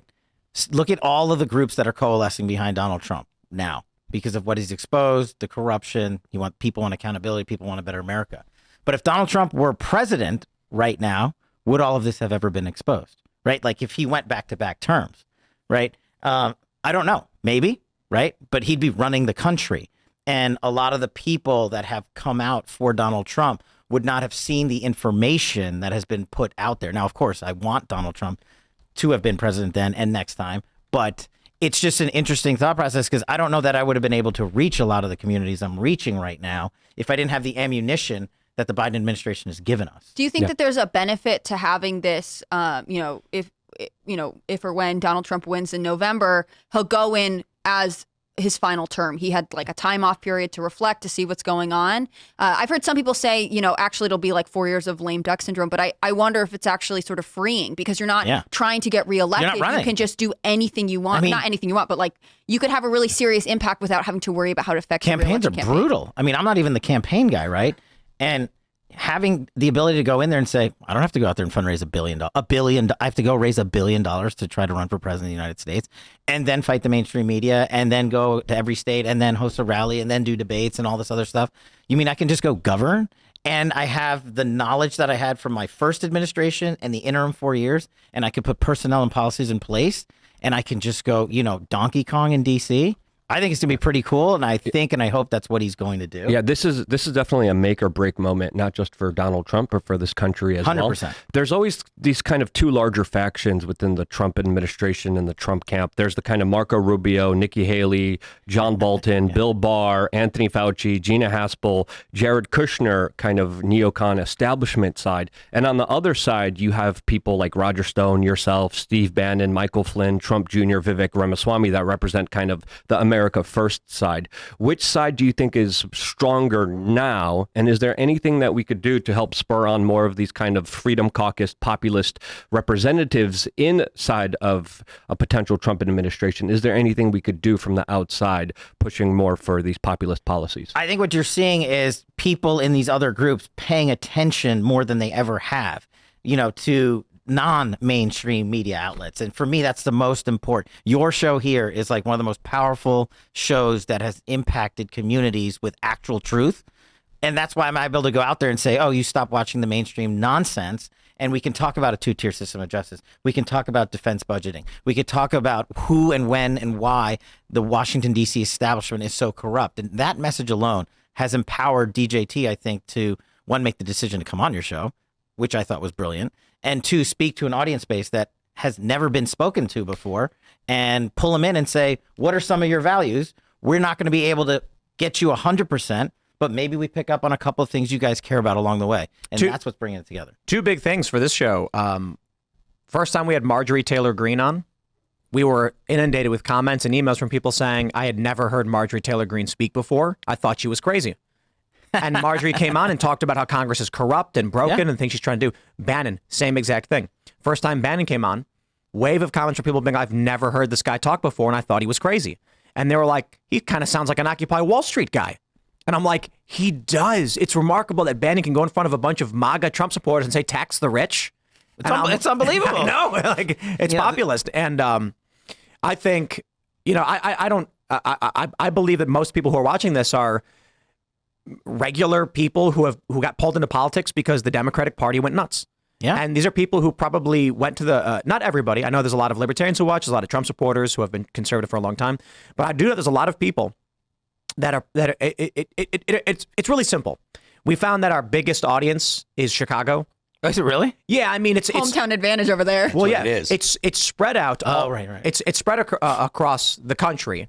And so it's fairly even, but there's a slightly higher percentage coming from Chicago than anywhere else. So the plurality, despite the fact that it's fairly even, is Chicago. And I thought, that really makes sense. I'm from Chicago. I have moderate Chicago sensibilities. Chicago doesn't have a Republican Party. Like it does. But it doesn't. So if you're in Chicago, there's only Democrats to vote for, or unaffiliated, which is just Democrat. And if you are someone who's critical of their failed policy of the past 100 years, you're still a relatively liberal guy, but you are sick of the corruption you see coming from the Democratic Party with this uniparty rule in this one place. I think a lot of people watching this show probably feel similarly to, I'm not a Republican, I didn't grow up conservative, the Democrats have gone insane, the Republican Party sucks, Trump represents something different. But that lane has never been built before, in my opinion, and it's never had a leader like DJT in that little lane. And what the Democrats and mainstream media are coming in and doing now, in my opinion, is trying to blockade that lane and label it and say, if you're in this lane and you've never been a Republican or a Democrat before and you support Trump, you're a domestic terrorist. You're a terrible No, literally. person. No. That's what they're saying. They've literally said those MAGA supporters are domestic terrorists. Like people are like, Cash Patel, there's a hit piece on me every week in whatever publication you want. And it's like, Cash Patel's a MAGA extremist. I'm like, what does that mean? Like, I want a closed border. I don't want drugs in the community. I want law enforcement to do well, and I want America to be prosperous. It means you're a bad person and no one should listen to you. But the point, yeah, exactly. But they're labeling people. Yep. And the fact that they're labeling these new people that are coming into politics who have never been there, that literally, like, I had a guy come in for pest control last week, and he goes, dude, I have never even voted in my life ever before. I'm going DJT all the way. We didn't even talk politics. He just said this out of nowhere. Oh, no, dude, I got one. Yeah. He doesn't know anything about you, and he's like, I just got to open the floor with this. Then he Googled it, had my name. He was like, oh, crap, that's hilarious. I'm in a shuttle bus in Chicago going to the airport, going from the airport to the Tim Pool doesn't take shuttle buses. Come on now. I'm a man of the people. From the car rental place to the airport is a shuttle bus, and it's just me and my girlfriend and the bus driver. and he's like a young black guy, and he just goes, "Who y'all voting for?" And then I was like, Best polling you can get. and I was like, Literally. before I could say anything, I was like, well, I think, and he goes, just say it. Donald Trump. And I started laughing. I was like, are you for real, dude? I was like, yeah, I was going to say Donald Trump. I wasn't going to just scream Donald Trump like you did. I was going to say something more like, I'm probably going to vote for Donald Trump. I think, or actually, I'm voting for Donald Trump, and it's because of, I was going to give him a long answer. He just said, just say it. Just say it. Yep. But you made a He's very in Chicago. You made a very good point, Cash, because all the power we gave to the government to stop terrorists is essentially being used to terrorize us. Yes. And they did it under the Bush neoconservative kind of regime that kind of set up this national security state that we're fighting up against. I want to ask you this question because I think it's an important one, especially when it comes to picking the next vice president of the United States. Tim Pool. There's been a lot of conversations, silly conversations about Tucker Carlson and Alex Jones, Yeah. but outside of that, there is some serious consideration with Marco Rubio. He does represent that kind of Bush neocon faction. Is there anyone that you particularly are vying for to be the next VP yourself? Those exact conversations I'll keep between me and the boss, but I will publicize the following. What I told him was, honestly, sir, I almost don't care who you pick as long as you don't pick the following. Okay. And what I don't want is a repeat Mike Pence. What I don't want is someone who is running your administration for intel and DOD and counterterrorism and all this stuff to get an order from you to go back into your White House to fight 7,000 people and slow down your order. Don't pick someone who's going to be auditioning to be POTUS in 4 years. Yeah. And there are folks like that out there. There are the Ben Carson types out there that I think you can go to that are maybe a little quieter and not as sexy of a pick. And so to me, what I told the boss was, I'm sure everyone's going to be yelling at him for the next 2 months while he decides. I think he's already picked who he's going to pick. That's just my opinion. I've heard rumors. We talked about him. But to me, it's more important that he doesn't pick someone who's going to, like, people like before Nikki Haley, was going sideways. They were like, "Oh, you got to pick her as VP," and I was like, what? "No, don't pick her." And you can't. And there's also the issue with Marco. It's nothing personal against Marco, but the 15th Amendment issue is real with Marco Rubio, which most people don't even know about. You can't have a VP and president from the same state. Yeah. Like, it's a legitimate constitutional thing. So he'd have to do a whole host of things and move and stuff like that for that to be a real consideration. Yeah. He's also the intel kind of deep state guy, and I think it's very important for Donald Trump to understand that if he puts another kind of establishment rhino as his VP, that the system is going to be more incentivized than ever and probably carry out procedures to try to take him out immediately as soon as he takes office. So I think it would be advantageous for him, from my political understanding, to get someone who's an outsider, to get someone who's anti-establishment, who scares the establishment more than Donald Trump, to safeguard his position in power. No, is it the 15th? I might be wrong on the number, but there's an amendment that specifically states your vice president cannot be from the same state. Yep. Maybe it's like 17 or whatever. I'm not the constitutional genius. So no math, no constitution. Yeah. Well, since going back to my public defender prosecutor days, some constitution, actually that's been like my driving force. I think that's what 12th. There you go. What's caused so much of this popularity in a lot of these other sectors that we've been talking about in the communities is no one has paid attention to constitutional due process before. They're like, whatever, I don't care. And the people that have been destroyed by the unconstitutional due process have been minorities. Mm-hmm. And Donald Trump's coming in and exposing and saying, I'm going to help you. And I did help you with his Crime Restoration Act and helping minorities in the past administration. I think it's just a huge confluence of events. But that's why they have to label him like this extremist who hates everybody and hates foreign or whatever it is, because like, if the Democratic Party, which has marketed itself as like we're the party of minority voters, reveals that they have not actually done them any favors, that they are really threatening their reputation going forward, and they already seem to be fairly dysfunctional. I mean, the idea that like Donald Trump actually has inroads is something they can't face because it's something they pretended they were, the champions for so long. Yeah, they owned him, and it's just like Donald Trump's presidency. Donald Trump came in not as this neocon conservative.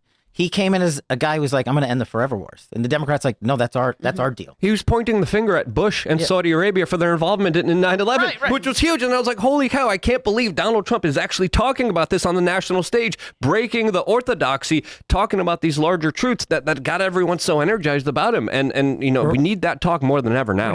When he said to Jeb Bush, your brother lied. Yes, about 9/11. Not only that, he made other kind of statements about this. Dude, he talked about investigating 9/11. He talked about auditing the Federal Reserve. Those are the populist kind of sentiments that resonated with so many Americans. Hey, well, the Federal Reserve is a whole other deal.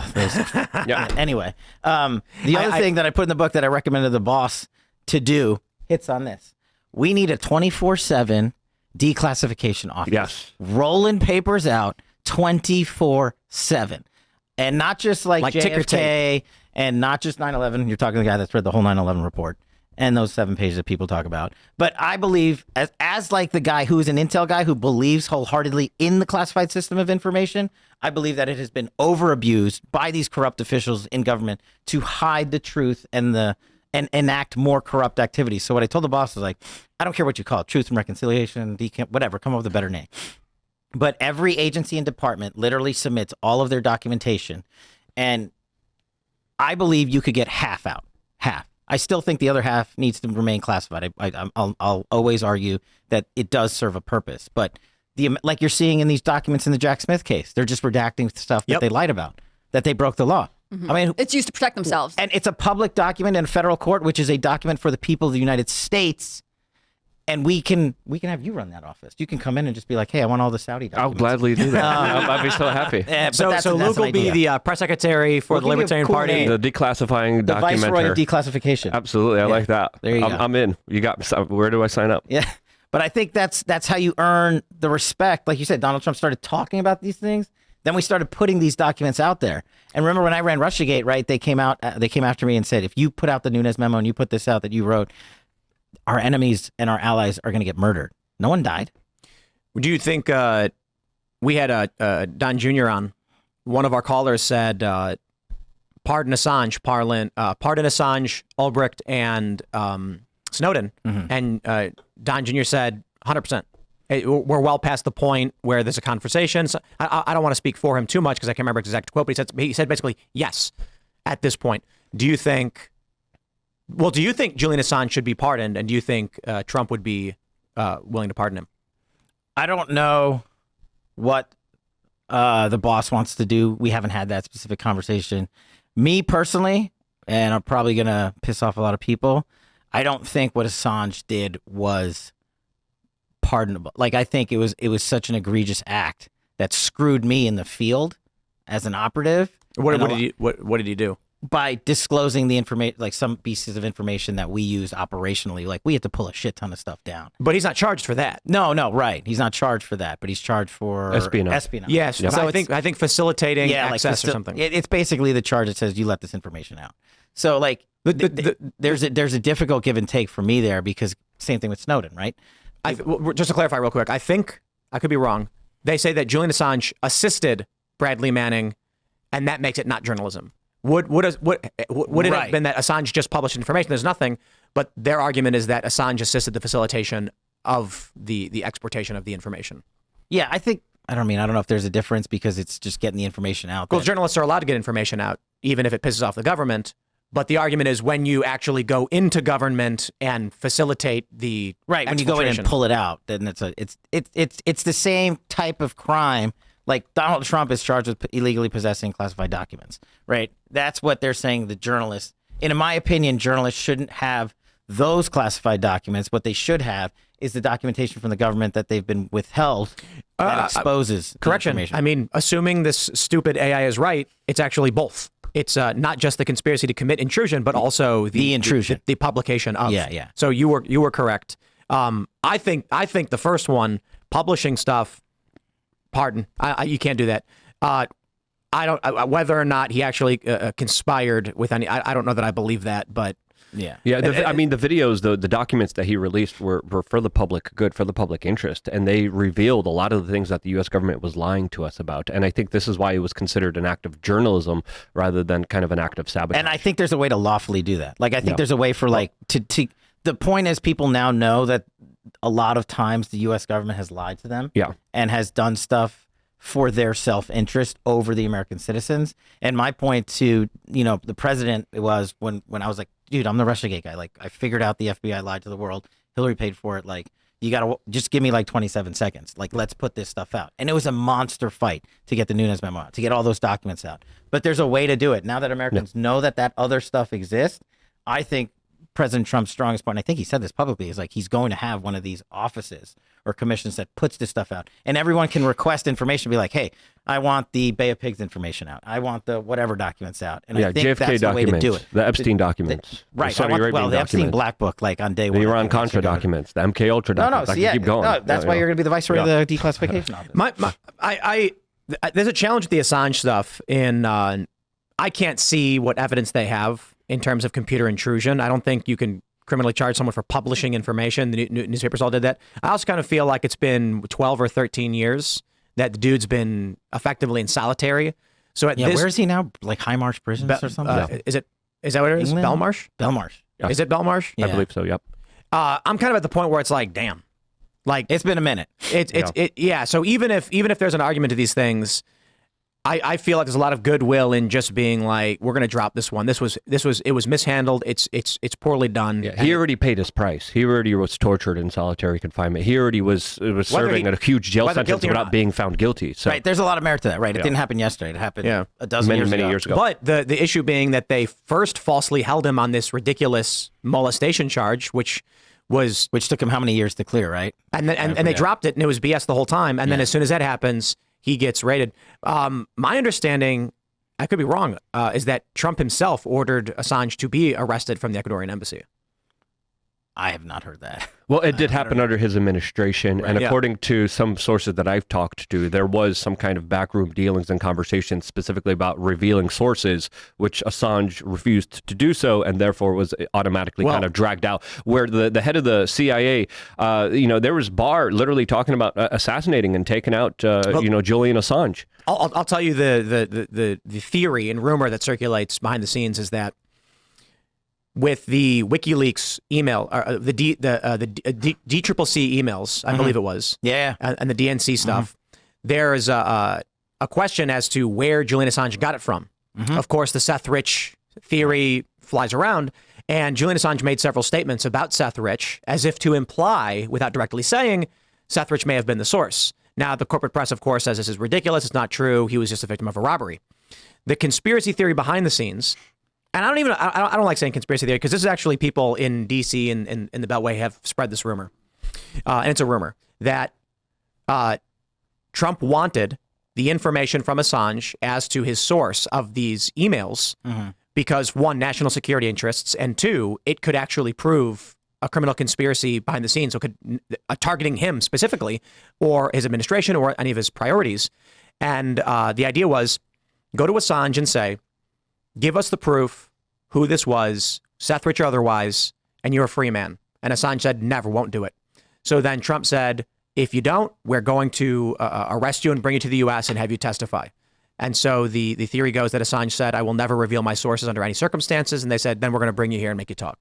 So I can't speak directly to that. I wasn't involved in that. But the DNC server intrusion is probably the greatest single subject to talk about right now for all of this, because the left-wing media put the hack on Russia so they could tie Donald Trump to Russia collusion. Exactly. Right. And if Trump could prove that it was not true, then it destroyed the whole narrative. Then he gets exonerated. But here's how deep it gets, right? For the first time that I'd ever heard in FBI history, they allowed a private entity, CrowdStrike, to go in and exploit the DNC servers, but only whatever CrowdStrike wanted to exploit. And they never handed those servers over to the FBI, so the FBI could have exploited them and we could have had the answers. But I think it's because they knew it was not a Russian hack. And I do believe Julian Assange probably knows who did it, right? And it would have exonerated Donald Trump and the entire Russia collusion narrative. But this goes to the bigger problem in D.C. about why did James Comey allow some random software tech firm to go in there and exploit the data off the DNC firm? Do you know who the owner and CEO of CrowdStrike is? Sean Henry. Do you know what he used to be? James Comey's assistant at the FBI. So, like, the whole narrative could have been destroyed. So this is what makes the whole story kind of plausible. Donald Trump thinking about, one, his personal interests, but also national security interests. Yeah. If there really is a criminal conspiracy to frame him as a Russian agent and Hillary Clinton... Someone should be prosecuted for it. And all he needed was for Julian Assange to say, my source was this. And Julian Assange would not do it because Julian Assange, for WikiLeaks, the moment he ever gives up a single source, WikiLeaks ceases to exist. Right. So then this is where this rumor comes from. There are people who claim that they were involved in conversations related to this. And I wasn't. I don't know. Not saying you were. Yeah. But that Trump basically was like, this is a guy who is wanted by the United States as it is, though there was a grand jury at the time. He was still yet unindicted. And the rumor goes that Trump said, if he comes here and testifies and gives us a statement, we blow the lid off of the Russiagate hoax and the people involved. You know, it's a challenge for me because I'm like, for the sake of this country, we need that information. The others, and I'm just spitballing here, so this is coming off the top of my head, because you got to remember who ran the FBI and DOJ. Even though it was during a Trump administration, they hated mistakes. They hated Trump, right? Why didn't he fire him? I know. He hired a lot of them, and we hope he doesn't hire them again. Yeah, no, personnel's a big thing. But the other way to look at it is those institutionalists, Bill Barr, Chris Wray, and all those people in between, right? They prosecuted Julian Assange to shut him up. Yeah. Right? Donald Trump had nothing to do with it, right? They, the FBI and DOJ, who created Russiagate and were in on the scam, they know who hacked the DNC servers. The guys and gals that have been working on that case for like 6 years, they have the answer. And the only way to keep it closed loop is by going out and prosecuting Julian Assange, by weaponizing the system of government against your political opponents and burying that information. Trump should pardon him and get him out of jail. I think that's more plausible. I think that information should be put out for the American public to see. Wait a second. Why don't we know who hacked the I think the FBI knows. We just haven't been told. So do you think they would pardon Assange? But if Trump pardons Assange, right? There could be secret meetings, grand jury hearings where he could kind of testify. It wouldn't go public. Where he could say, "These are my sources. This is the case." I mean, there's a whole host of ways to do that. The argument is that Assange said never under any circumstances. So, and I'm saying he doesn't even have to. I'm saying the corrupt government gangsters that rigged Russiagate are the same ones that authored this. Right. Corruption, and they know how to hide it, so they went and prosecuted Assange. So the information already exists. No. You just got to go get it. Like, I know where to get it. I just need to issue a correction. I made a mistake. It's not Bill Barr that was talking about assassinating Assange. It was Trump's Secretary of State, Mike Pompeo, that plotted to assassinate Assange. So I apologize for my mistake earlier. Yeah, look, you're going to get sued. Obviously, I made a correction. The biggest questions I have for the president is his personnel choices, firing, and then criminal prosecutions. Because here at the Libertarian Party convention, there's two big things I hear, and it's Trump hired bad people. I don't trust him, and Trump it's hiring bad people and giving them control. Like Fauci's included in this. Oh yeah, everything Fauci was involved with lying, and then the criminal prosecutions of said abject corruption. Right. So for me, I agree. I mean, I look at economic policy, and I get it. The deficit stuff is bad. But economically, this country was a churning, and so you can't compare that to today. Trump made mistakes. I'm fine. I think overall it was a net positive. Foreign policy, I think, was tremendous. I think his foreign policy was the best I've seen in my life. I'm 38. Maybe there's people who are older than me who saw it better. That's fine. Crossing the DMZ into North Korea, into enemy territory, big time. I nearly cried to see him make that move. No security detail. Crossing right into an enemy country. That's bravery. I respect it. The Abraham Accords, I think they're fantastic. Ending the wars, setting a timeline for withdrawal, trying to get us out of Syria. All of these things are massive net positives. And I look at all of that. But when I talk to libertarians, they say he's hiring bad people who stabbed him in the back. He doesn't know how to handle this. Bolton stabbed them in the back. My hope is that he's learned from that and that his revenge and our retribution will come with proper personnel. Because now he needs that good, like you said with Pence, he needs a better right-hand man.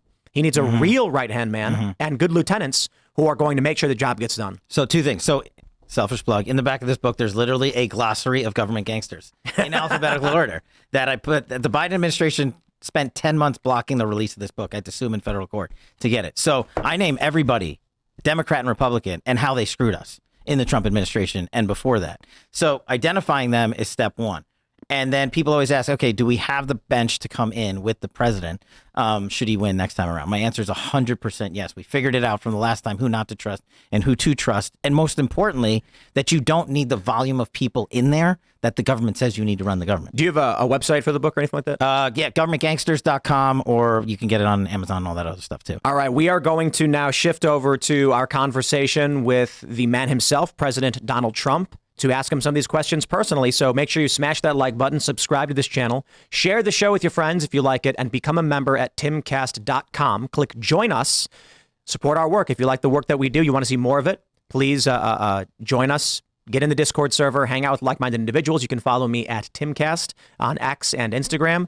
Cash, do you want to shout out anything else before we shift over to Trump's conversation? Oh, this is awesome. I can't wait to see you and the boss jab and jive a little. It's going to be fun. Thanks for having me here in Washington. And the movie release in June, War Room Studios releasing Government Gangsters, the film. We're going to do a whole bunch of previews, and I'd love to come back on the show and talk about it. But thanks as always for Absolutely, having me. anytime. Yeah, Cash, thank you so much for coming on. I really want a book. So thank you. Appreciate it very much. If you could sign it, that would be amazing. Already did. If you want to support me, you can on lookunfiltered.com. We're doing nature hikes. We're touching grass. We're getting people outside, meeting each other, building the culture. Lookunfiltered.com. See me there. Thank you. Thanks for coming out, Cash. It was good to talk to you. I am Phil That Remains on Twix. I'm Phil That Remains Official on Instagram. The band is All That Remains. You can catch us this summer on the Destroy All Enemies tour with Megadeth and Mudvayne. Our new single is called Divine. It's available on Apple Music, Spotify, Pandora, Amazon Music, and Doozer. Yeah, I think that's everything. So yeah, don't forget the Left Lanes for Crime. Hannah Claire. We got to get the New England viewership up, Phil. We That's do. our job. We do. I'm Hannah Claire Brimwell. I'm a writer for scnr.com. That's Scare News. I'm really grateful to be a part of that team. They're at Timcast News on Twitter and Instagram.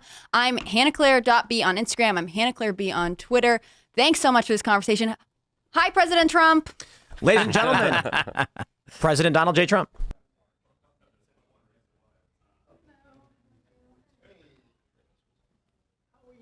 Good.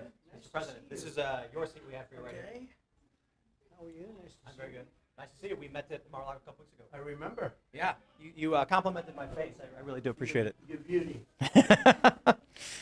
Thanks for sitting down. I really do appreciate Okay. it. So I know you don't have a lot of time, so I'll just we'll jump right in. Okay, good. We had a couple polls we went over on the show, on our show, IRL. Young people, surprisingly, immigration is a top issue for them now. I was talking to a young guy, he's 26. He says he's watching what's going on in New York. He owns a business. He can't afford to buy his own house. He struggles to be able to support a family. And I know that you've said that there's going to be the largest deportation effort in your next term. How do we do it? So millions and millions of people are coming into our country, and it's not necessarily exactly what we want or had in mind. They have open borders where people just flow in. And many of those people are coming from prisons. Many of those people, frankly, are murderers and they're drug dealers, and they're coming from mental institutions, and they're coming from places that are not going to work very well. It's not going to be very good for our country. So we're going to start with that, and we have to get them out. No country can sustain what we're going through. I believe the number is 15, 16 million, could even be 17 million people right now. Is And that's more than that's bigger than almost all of our states. I think it's freaking out young people. How do we do it though? I mean, is it going to be new personnel? It will really be done with local police. You know, the respect has been taken away. The honor has been taken away from our police forces. They're not allowed to do anything. And whether it's libertarian or not libertarian, you have to have law and order. You can't have 500 people walking into a department store and just walking out with everything they have. And we have to give honor and respect back, and I believe immunity, because so often when a police person does their job, they end up with no pension, they end up with no house, they end up with no family. Everything's taken away from them. They have to get their own lawyer. So we're going to give them back their dignity and their strength. The local police know the criminals that we're talking about. They know their first name, their middle name, and their last name. They know everything about them. And we're going to have to let them do that. And they will bring them in. We have no choice. And these are, in many cases, and this is from all over the world, not just South America, which is big enough, but they're coming in from the Congo. They're coming in from all parts of Africa. They're coming in from all parts of Asia. And they're it's an invasion into our country, and no country can handle this. So we're going to have them taken out. Local police, we're going to work very closely with the local police, and it's been done before. We had Dwight Eisenhower, believe it or not, did the biggest deportation. He pretty much stopped it. Strange that we mentioned Eisenhower because you don't think of him that way, but he did a massive deportation where people were pouring in. The next big question that we get a lot is there's two components to this. The first is many of the libertarians here, we want to see firings. We want to see in the bureaucracy corrupt I agree. individuals, the bloat.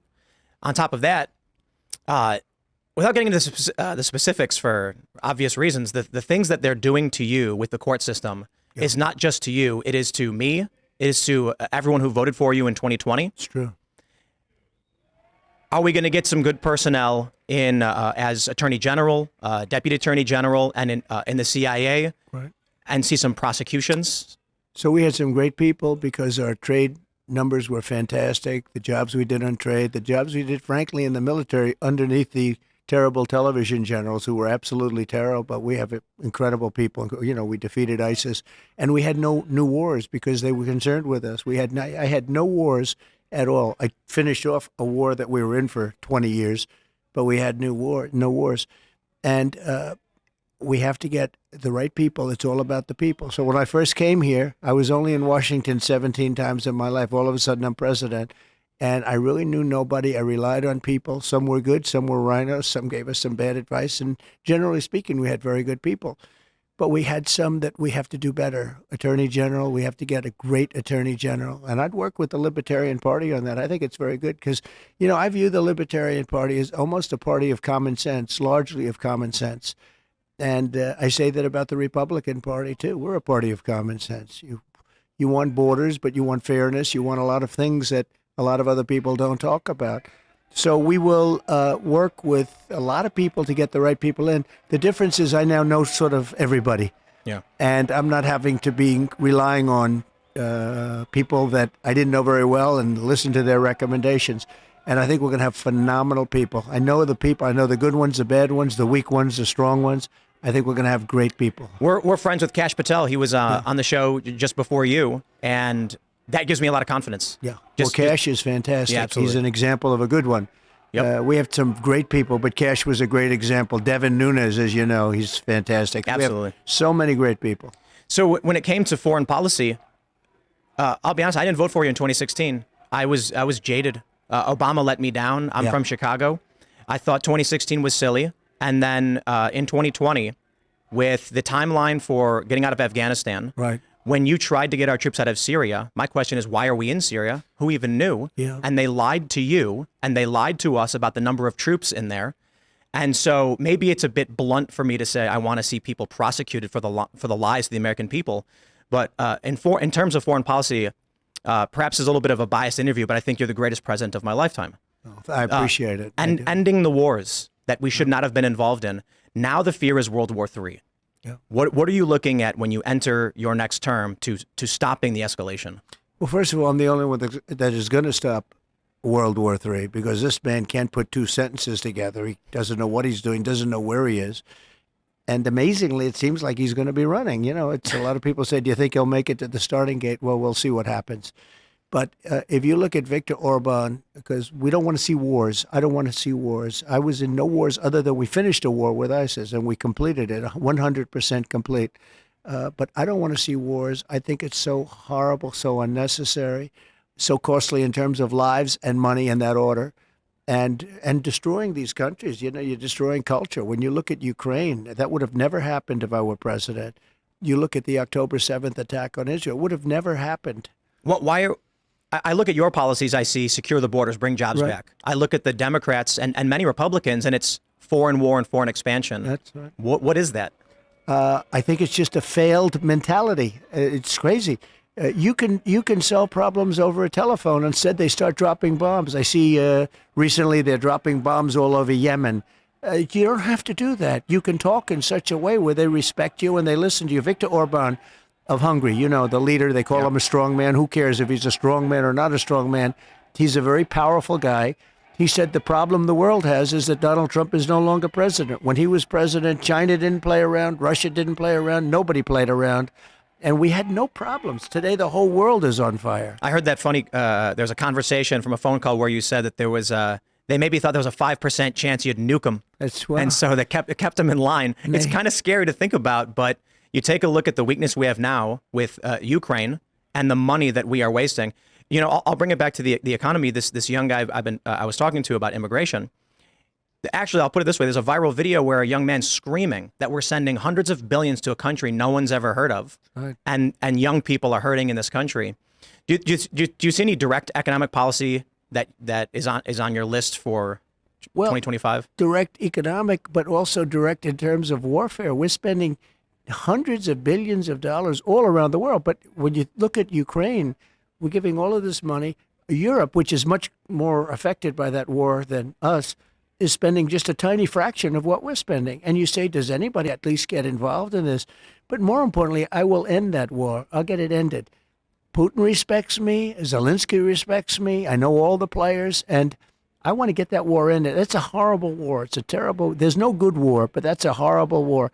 And to think it would have never started. It would have never started. If the election turned out like it should have turned out, that war would have never started. I mean, and you know, the number of lives we're talking about is far greater than the numbers that you hear. When they blow up a town, or when they blow up these buildings, these massive buildings, surprisingly, I mean, these are big. That was my business. These are big, powerful buildings. And they come tumbling down to the ground and they say nobody was injured. A lot of people were killed. Yeah. And the numbers are a lot different than you think. When you will see that happening. When those numbers really get announced, you're going to see it. It's much worse than people think. Here at the Libertarian Party National Convention, they had one of their, I believe one of their presidential nominees said he wants to see Fauci, the heads of Moderna, Pfizer, Biden, and you locked up for what happened during COVID. I don't agree with them, but there is a big sentiment. Elon Musk tweeted, prosecute Fauci. Fauci lied to Congress about the gain-of-function research that was going on, and now we have testimony. Well, I'm the one that stopped the funding, and this was funding from before me. I'm the one that stopped the funding. Fauci wasn't a big player in my administration like he was after I left. I mean, Biden made him the king of everything, and if you take a look at that, Fauci was not the big player with me that he was. And in fact, I did things that he didn't want to do. He wanted to keep it open to China. I said, you got to close it to China because it was all coming out of China. It was coming out of Wuhan, which I said right at the beginning. But the other thing is, and what people don't realize, I believe in federalism. I gave the power to governors. Some governors did a great job. In all cases, they were Republicans.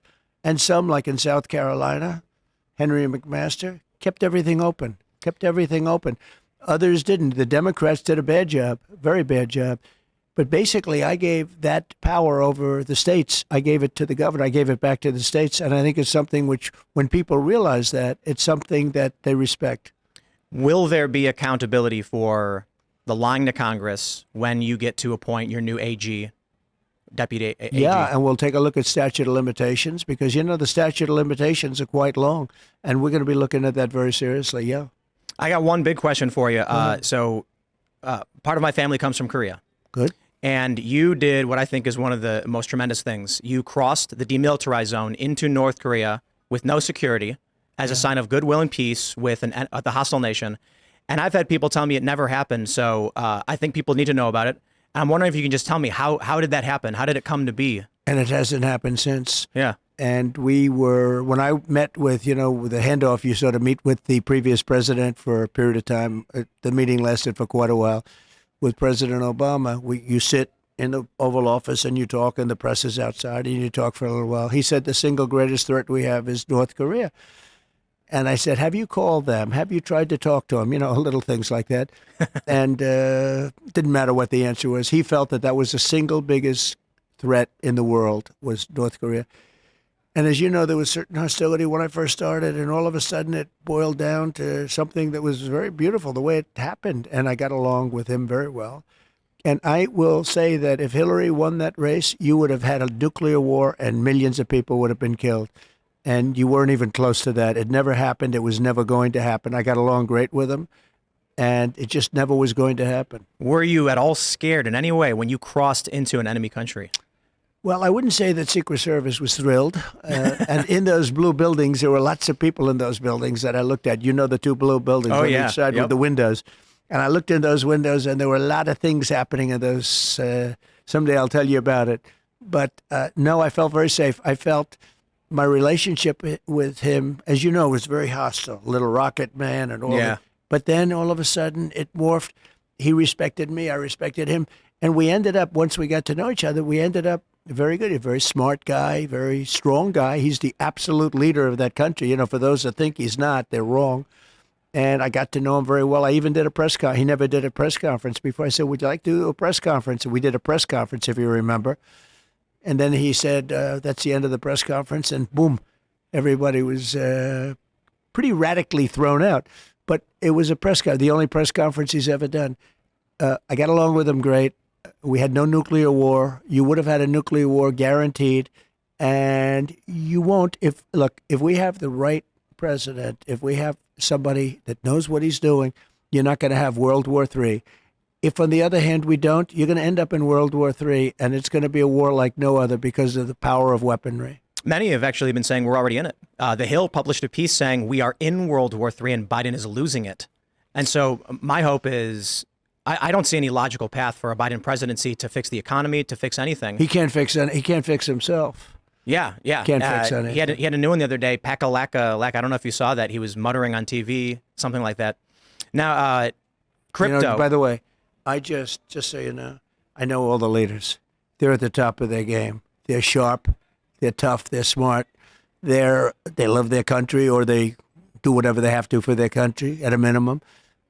And when they see this guy come in, I think they can't believe it. I know they can't believe it. It's not the right person. So we'll do a couple quick ones. We don't have much time. You announced you're taking cryptocurrency. What we're doing is we're backing it as a form of, as a field. And we have to, because otherwise somebody else is going to be doing it from another country. And as you know, they're already trying. And it's going to happen, and we're going to help it happen. And it's something that can be very good. I think it can be very good. No central bank digital currencies. No digital, no central bank. And one more big one. Will you pardon Julian Assange? Well, I'm going to talk about that today, and we're going to give it very serious consideration. And we're going to have a couple of other things to say in the speech that I think you're going to love. I've heard some rumors. And you've gotten so much out of me, I should leave a little bit for the speech, don't you think? Mr. President, it is an honor and a privilege. I really do appreciate you sitting down with me. And you're very respected, I have to say. When I did a little research, and some of my guys said, and I met you before, but they said just a very respected guy. It's my honor. Even though we're keeping that big crowd, that's the biggest crowd they've ever had. We're keeping them waiting just for this interview, so congratulations. Thank you so much. Shall we? Thank you, my friend. Thank you. Appreciate it very much. I really do appreciate it. Great. Thanks. That was fun. You've got my vote. We better win. We're not going to have a country. Yeah. We're excited. Oh, thank you. Yeah, I do. We're friends with Junior and Cash. And, so we're Thanks for hanging out. Make sure you smash that like button, subscribe to this channel, share the show with your friends. Head over to timcast.com, click join us, and become a member to support our work directly. As a member, you get access to our uncensored call-in show Monday through Thursday. You keep this show up and running because this show is made possible thanks in part to viewers like you. You get into our Discord server. You can follow me personally at Timcast on X and Instagram. Thanks for hanging out, and we'll see you all tomorrow.